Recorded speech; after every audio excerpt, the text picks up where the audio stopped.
Querido, eu vou falar uma coisa para você que talvez você não saiba, mas um gigante é uma oportunidade, amém? Um gigante é uma oportunidade. Algo grande que te perturba, na verdade não veio para ser um problema, veio para propulsionar você, veio para te impulsionar, veio para acender um foguete dentro de você. Eu acho incrível que Paulo ele fala o seguinte, olha, essa leve e momentânea tribulação produz em mim um peso de glória. Querido, o que você passa, os problemas que acometem e chegam e batem à porta da sua vida, na verdade, vem produzir um peso de glória.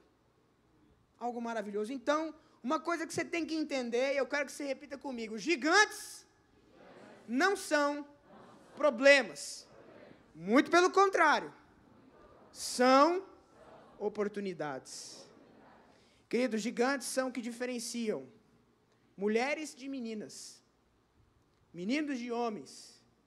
Gigantes são que de fato mostram o seu coração quando eles aparecem.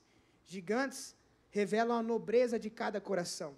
Quer saber se alguém é fiel a você? Descubra se essa pessoa teve motivos de falhar contigo. E se ela falhou com você, se ela abandonou você, você percebe que na verdade o gigante que acometeu e fez ela te abandonar. Na verdade, é uma oportunidade de você recalcular quem deve estar na tua vida e quem não deve estar na tua vida, quem deve entrar na tua vida e quem deve sair da tua vida, quem deve permanecer ao teu lado e quem deve se afastar de você. Todo problema e toda situação grave comigo, elas não acontecem em vão. Eu vejo muita gente reclamando em vez de aprender com aquilo que acontece. Eu acho incrível que José, em toda etapa da vida dele, ele tinha 1000 motivos de ser medíocre. Tudo que acontecia, estava sendo fiel, leal, fazendo tudo certo. Como eu vejo tantas pessoas que, aparentemente analisando, eu atendo pessoas o tempo todo. Antes de chegar aqui, eu estava atendendo uma pessoa. Então, eu vejo tantas pessoas que falam, estou fazendo tudo certo. Está acontecendo isso, está nessa situação.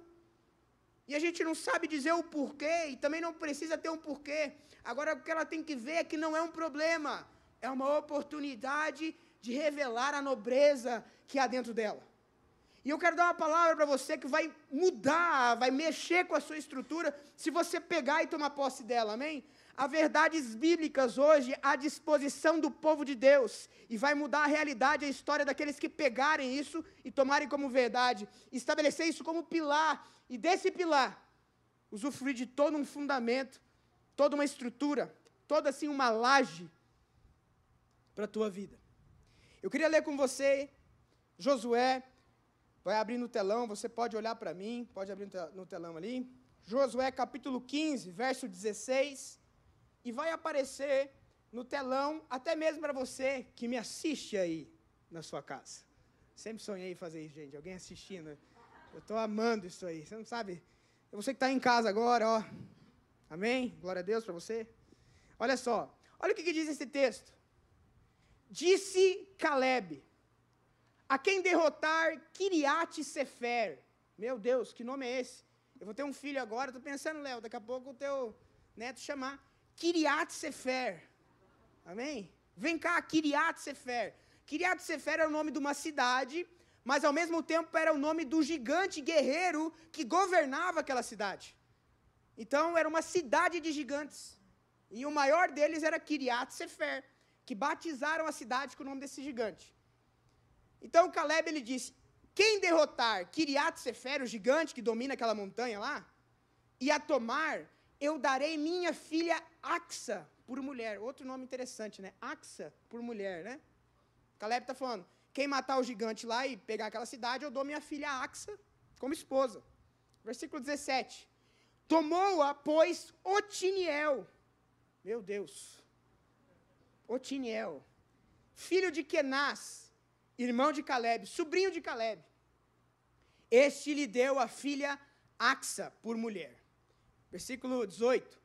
Esta, quando se foi a Otiniel, insistiu com ele para que pedisse um campo ao pai dela. E ela apeou, montou o jumento, arrumou o jumento e foi.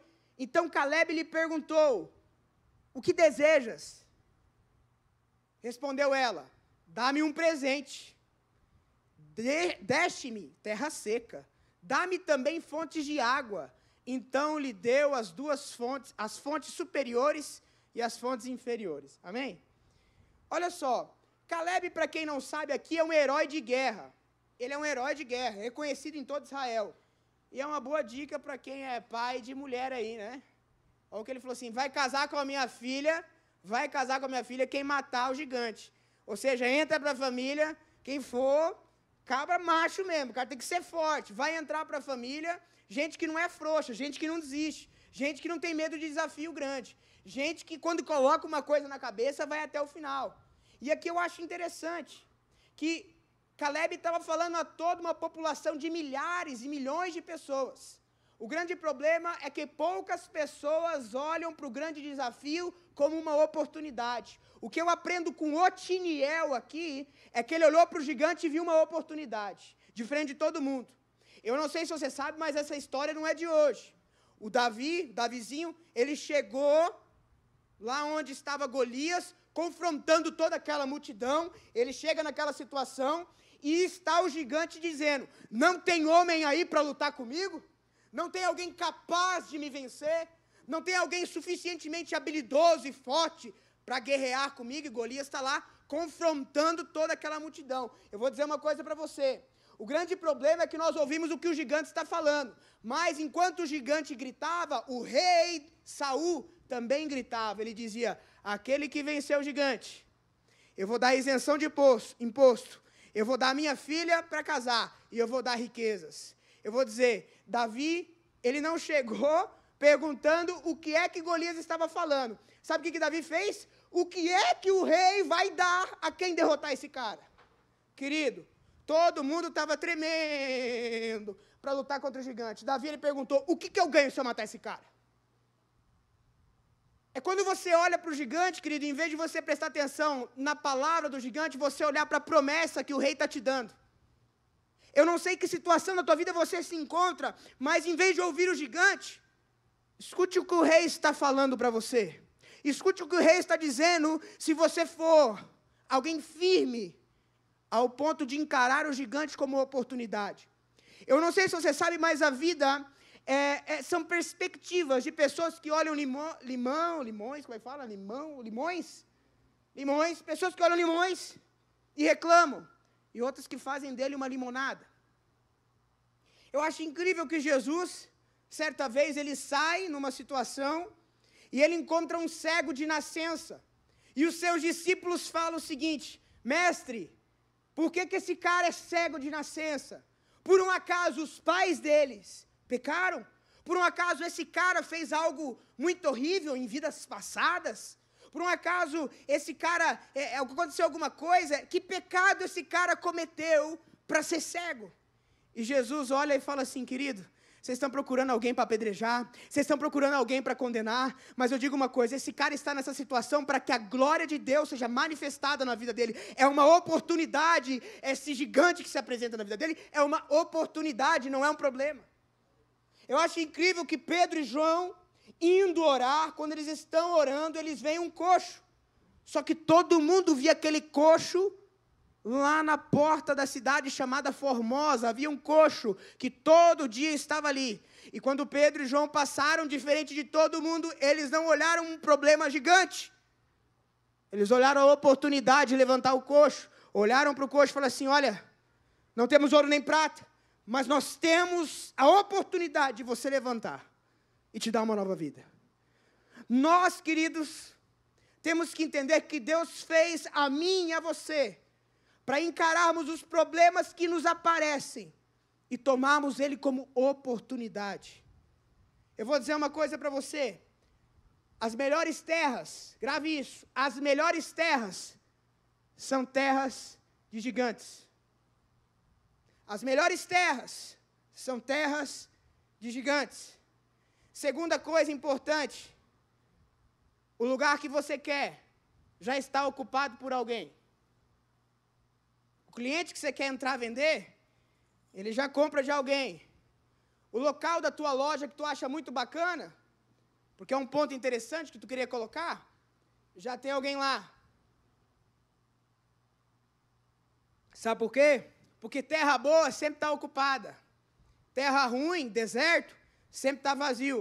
Aonde tem manancial, todo mundo está lá. E eu vim aqui te dar uma palavra. Para de ver o problema, que Deus te fez um conquistador de gigantes. Amém? Você devia aplaudir o Senhor com uma palavra dessa, meu querido. Eu estou aqui falando que Deus fez você um conquistador de gigantes. Você devia estar falando em língua aí, uma coisa aí, arrepiando tudo. Deus chama Otiniel e olha esse cara está ensinando, esse cara está olhando para a oportunidade. Está olhando para a oportunidade. Deus me fez um conquistador de cidades. Queridos, pare de olhar para o problema, veja a oportunidade que Deus está dando para você superar, para você vencer. Umas coisas que eu anotei aqui que é muito... Olha só. Isso é maravilhoso. Vou então impressionar 1 minuto só para ler isso aqui que escrevi. Muito, muito legal. Os melhores lugares precisam ser conquistados. Os melhores lugares precisam ser conquistados. Queridos, eu vou falar sobre os personagens hoje aqui, e eu vou dizer para você que Otiniel me ensina a enxergar a oportunidade de ver, em vez de enxergar o problema, ok? Mas a mulher, Axa, filha de Caleb, que se casou com Otiniel, que foi lá e venceu o gigante, ela também me ensina uma coisa. Eu não sei se você entendeu a história aqui, mas olha o que acontece. Essa mulher é dada em casamento para Otiniel, porque Otiniel foi lá e matou o gigante, voltou, Caleb, o herói de guerra, fizeram a dança lá do judeu, homem para o lado, mulher para o outro, toda aquela loucura lá, e depois uniu-se. E eu fico imaginando a conversa, porque Josué capítulo 15, versículo 16, ali me supõe uma conversa entre os dois, o casal. E imagina essa mulher falando, como é bom, né, ser casada com um homem corajoso, tão forte, dedicado, que olha as oportunidades em vez de olhar para o gigante. Ele fala, meu amor, se eu soubesse, eu mataria 10 desses, só para te encontrar. Faria de novo, mais uma vez, 10 vezes, se assim fosse necessário, apenas para olhar o brilho dos seus olhos. E nisso, Axa está ali naquela situação toda, e eles ganharam uma cidade de gigante, que todo mundo queria. E nisso, olha que incrível, olha a mensagem que Deus está te dando, querido, quando você chega na terra. Olha só que interessante. Na conversa entre os dois, Otiniel fala para ela o seguinte, insiste lá com teu pai, fala com Caleb para dar as fontes de águas superiores. Pode tirar o texto.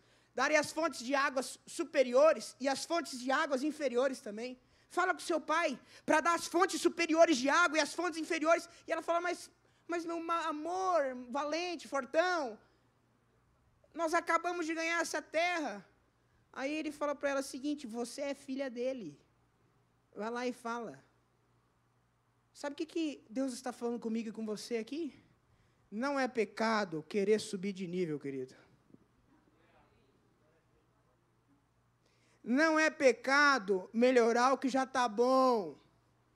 Tá bom? Não é pecado ficar melhor do que já está.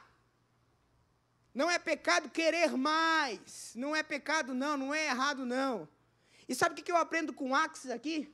A filha de Caleb? Ela monta no jumento e chega lá para o pai. Quando chegou para o pai pergunta, o que você deseja? Sabe o que eu acho incrível, querido? É que o relacionamento que nós temos com Deus é de pai e filho. Você sabe que Jesus só orou dizendo pai? Jesus só orou dizendo pai, pai, pai, pai. Você sabe a única vez que Jesus chama Deus de Deus e não de pai? Quando ele está na cruz do Calvário, ele fala, Deus, por que me desamparaste? É o único momento, porque ele tomou todo o pecado do mundo sobre ele. Aquilo tinha que acontecer. Foi o único momento que a intimidade, houve uma separação. E ele deixa claro, eu estou chamando Deus de Deus, porque agora ele não é mais meu pai. Porque simplesmente há uma separação entre mim e ele, porque todo o pecado da humanidade que você cometeu hoje, vai cometer amanhã, cometeu ontem, recaiu sobre ele, então ele grita Deus, ele não grita mais pai. Você sabe por que Jesus, ele foi crucificado? Sabe por quê?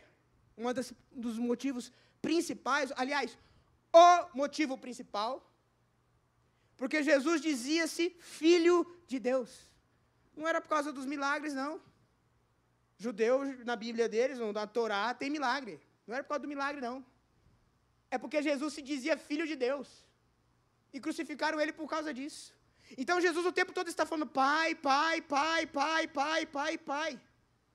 O que eu acho incrível, querido, é que Axa me ensina a ter ousadia a falar com o Pai. E saber que o Pai sempre pode melhorar a minha vida melhor do que já se está. Sabe o que eu acho incrível? É que ele chega e a pergunta que Caleb faz para ela é: o que você deseja? O que você deseja? Eu acho incrível, gente. Sabe que a oração, grava isso, a oração é estabelecida pelos desejos do seu coração? Ah, sim. Jesus chega para um cego de nascença e pergunta: o que você quer que eu te faça? Estava falando, qual que é o teu desejo, cara? Qual é o teu desejo? Fala para mim. A partir do teu desejo, da tua necessidade, é aí que começa a estabelecer o vínculo, porque é um pai. Querido, grava uma coisa, ó, pega aqui comigo. Ela fala para ele: eu quero um presente. Vou dizer uma coisa para você sobre presente. Presente não diz respeito a quem recebe. Presente não diz respeito a quem recebe. Presente diz respeito a quem dá. Quer saber o que essa pessoa quis dizer? Veja o que ela te deu. Nossa, uma vez eu ganhei um presente de aniversário, eu falei, caramba, esse cara aí me ama mesmo, hein, cara, porque o que ele fez aqui por mim foi, né? Sabe o que eu acho incrível? Que presente fala da nobreza de Deus, do que Ele pode te dar, e não do que você merece.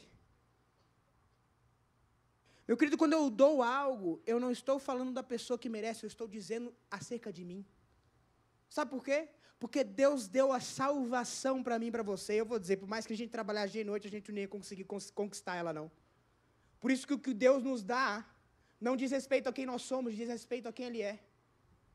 Por isso, querido, o que eu aprendo com Axa, ela sabia quem era o pai dela, e ela tinha ousadia de ir falar o que ela desejava ao pai dela.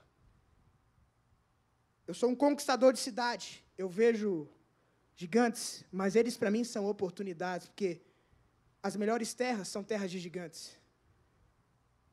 O lugar que eu tanto quero já tem alguém ocupando. Terceiro, Deus me fez um conquistador de gigantes. Quarto, Axa me ensina a ter ousadia, porque sempre dá para subir de nível, e subir de nível não é pecado. E agora, um ensinamento muito importante, que está em Hebreus, capítulo 4, versículo 16. E eu quero que você fique muito atento a esses textos comigo. Vai pegando aí, querido. Você está pegando? Amém ou não amém? Olha o que diz. Acheguemo-nos, portanto, confiadamente junto ao trono da graça, a fim de recebermos misericórdia e acharmos graça para socorro em ocasião oportuna. Achar socorro, eu chego confiadamente ao trono de Deus, ao trono do meu Pai, e Ele acha graça, favor e merecido, socorro para a minha vida. Você está precisando de socorro, querido? Você está precisando de socorro? Você está precisando de favor de Deus? Se eu te disser que hoje mesmo você pode acessar o trono do teu Pai, querido, que te fez para ti conquistar gigantes, que quer dar a você alguém que conquiste gigantes, querido, para olhar para você e socorrer você. Você está entendendo? Ah, pastor, será? É fé, convicção. Calma que tem mais, segura que tem mais para você aí, ainda essa noite ainda tem mais, amém? Hebreus capítulo 10, versículo 19, até o 22 eu vou ler. Olha só que interessante. Tendo, pois, irmãos, intrepidez, o que ele está falando? Ousadia para entrar no Santo dos Santos pelo sangue de Jesus, pelo novo e vivo caminho que Ele, Jesus, nos consagrou pelo véu, isto é, a sua carne. E tendo grande sacerdote sobre a casa de Deus, aproximemos com sincero coração. Segura esse texto. Vou dar uma aula aqui de latim para vocês, depois eu mando o boleto para a casa de vocês e vocês pagam, que é para vir aprender a palavra de Deus, aprende latim também. Sincero, querido, significa sincera. Naquela época era muito comum alguém comprar uma estátua. E eu não sei se você sabe, mas nem toda estátua vem perfeitinha. Ainda mais naquela época que não era feita a máquina, querido. Era lapidando. Então, para ficar perfeito, o que as pessoas faziam? Colocavam cera para ficar perfeito, para tampar o defeito. E o que o apóstolo Paulo está falando aqui para nós? Aproxime-se de Deus sem cera no coração. Sem cera no coração. Querido, você não precisa disfarçar que você é um santo.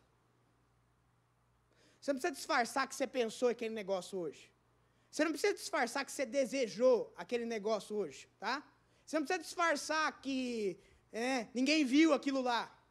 Você não precisa disfarçar o que é que está passando no seu coração agora, ou antes, ou até mesmo o julgamento que você fez. Você não precisa disfarçar, ele está falando, aproxime-se com o coração sem cera. Não bota cera no teu coração, chega do jeito que você está.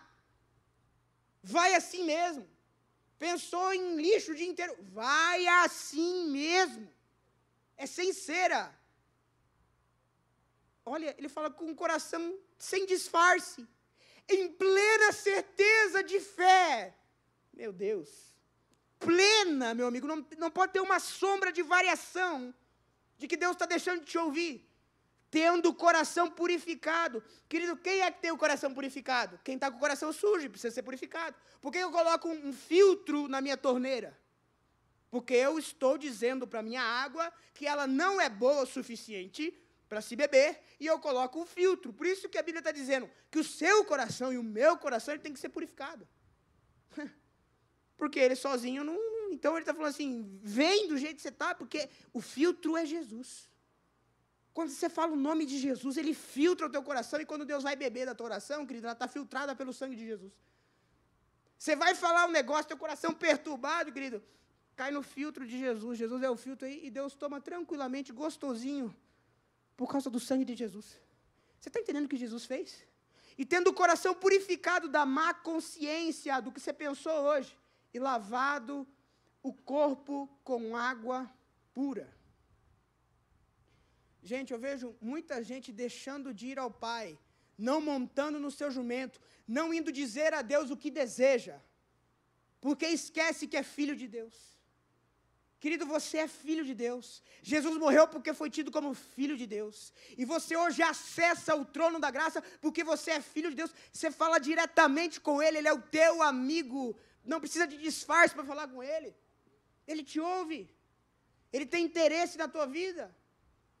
Eu queria ler mais um texto que está em Mateus 7:11. E eu vou encerrar. A Bíblia fala, pode deixar aí, de dois homens. Um que foi ao templo e disse, Senhor, eu não sou como esses pecadores. Está lá orando no templo. Eu não sou como nenhum desses pecadores, porque eu sou o cara. Eu falo a verdade.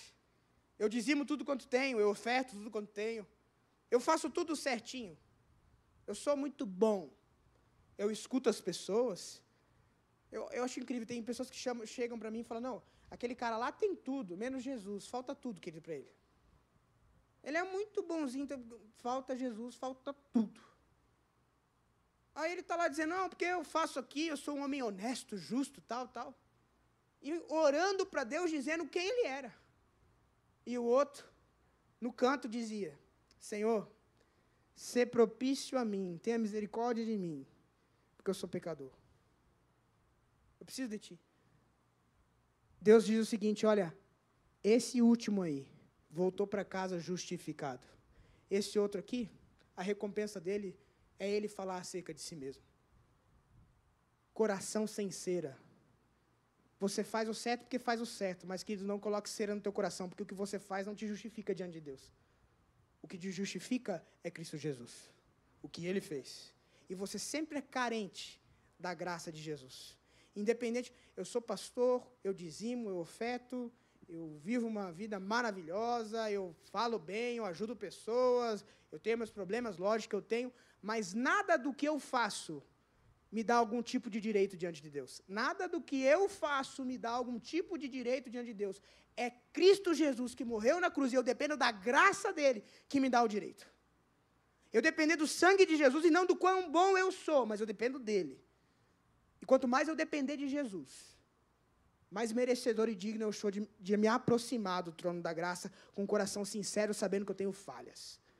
Agora, querido, eu aprendo com Otiniel que Deus me tornou um conquistador de cidade, que os melhores lugares são lugares de gigantes. Eu aprendo com Axa que eu tenho que ter ousadia para aproveitar a oportunidade, porque Deus é o meu Pai. Deus é o meu Pai. E sempre tem como melhorar aquilo que já está bom. E em Mateus 7,11, eu entendo que presente tem a ver com quem dá, e não com quem recebe. Presente diz respeito a quem deu. Ou não deu, né? Quer ver uma coisa? Quer saber se está tudo bem entre você e alguém? Veja se a pessoa lembrou de algo importante. Deu algo importante. É porque algum problema está circulando aí. Porque presente diz respeito a quem dá. E não quem recebe. Quer ver como é que está a pessoa contigo? Vê o que ela te presenteou. Seja de que forma for. Palavras, não sei. O que ela... Isso que eu acho incrível, querido. Quando eu me aproximo de Deus, não diz respeito ao que eu mereço. Diz respeito ao quem Ele é e o que Ele pode fazer na minha vida. Isso aí você tinha que pegar para a tua história, querido. Sabe por quê? Porque quando você se aproxima de Deus, não diz respeito ao que você merece. Diz respeito a quão bondoso, quão maravilhoso, quão generoso Ele é. Ora, se vocês que são maus... Querido, vamos ser bem sinceros. Meu filho nem nasceu, ou filha, nem sei. Eu já quero dar tudo do bom e do melhor para ele. E eu estou com medo de não estragar. É um limbo ali, é um negócio que você tem que definir. Mas eu quero dar o melhor. E eu nem vi ele. Ou ela. E a Bíblia diz, você, Lucas, que é mau, sabe dar boas dádivas, bons presentes, para o seu filho. Quanto mais eu, vosso Pai, que estou nos céus, não vou dar boas coisas àqueles que lhe pedirem. Querido, se você sendo mau, sabe dar bons presentes, quanto mais eu, o vosso Pai, Ele não está falando, querido, acerca de filho, quem é o filho, Ele está dizendo de quem é o Pai. Presente não tem a ver com quem recebe, grava isso. Depois você posta lá no Instagram, assim, presente não tem nada a ver com quem recebe, mas com quem dá, @LucasPais2 aí, fazer sucesso. Essa frase de efeito vai mudar a tua história. Você está entendendo com Deus que você está falando? Você está entendendo com quem que você está lidando? A Bíblia diz que quem tem fé se aproxima de Deus e descobre que Ele é recompensador daqueles que o buscam. Querido, está entendendo? Quando eu me aproximo de Deus, a Bíblia me promete que eu vou descobrir algo. Já viu aquele negócio que fala assim, olha, não abre aquela porta, abriu aquela porta vai cair um monte de vassoura, sua mãe te avisou 10 vezes, aí você vai lá e abre a porta, cai tudo as vassouras. O que a Bíblia está me falando é o seguinte, olha, se você buscar a Deus, você vai abrir uma porta e você vai descobrir que Ele é recompensador daqueles que o buscam. Porque, querido, quer dizer então, pastor, que o assassino entra, busca Deus e recebe coisas da parte de Deus, recebe bênçãos? Sim. Sim. O cara problemático, ele busca Deus? Sim, porque não tem a ver com a pessoa, tem a ver com Deus. Presentes não tem a ver com quem recebe, tem a ver com quem dá. Hoje, querido, eu quero dar uma palavra para você, e eu quero que você tome posse disso para a sua vida. Primeiro, Deus quer te colocar em lugares, queridos, gigantes, terra de gigante, é o que Deus tem para você essa noite, e é isso que eu quero que você pegue para você. Segundo, querido, busque as terras dos gigantes, porque Deus te fez um conquistador de cidade. Terceiro, ouse entrar no trono do teu Pai e pedir para Ele, porque Ele é muito bom, Ele quer te dar, sempre pode melhorar, não é pecado subir de nível. Terceiro, o presente que Deus dá, não tem a ver com quem recebe, tem a ver com quem dá. Então, em nome de Jesus, querido, com muita alegria no seu coração, eu quero que, se você pode, se coloque em pé.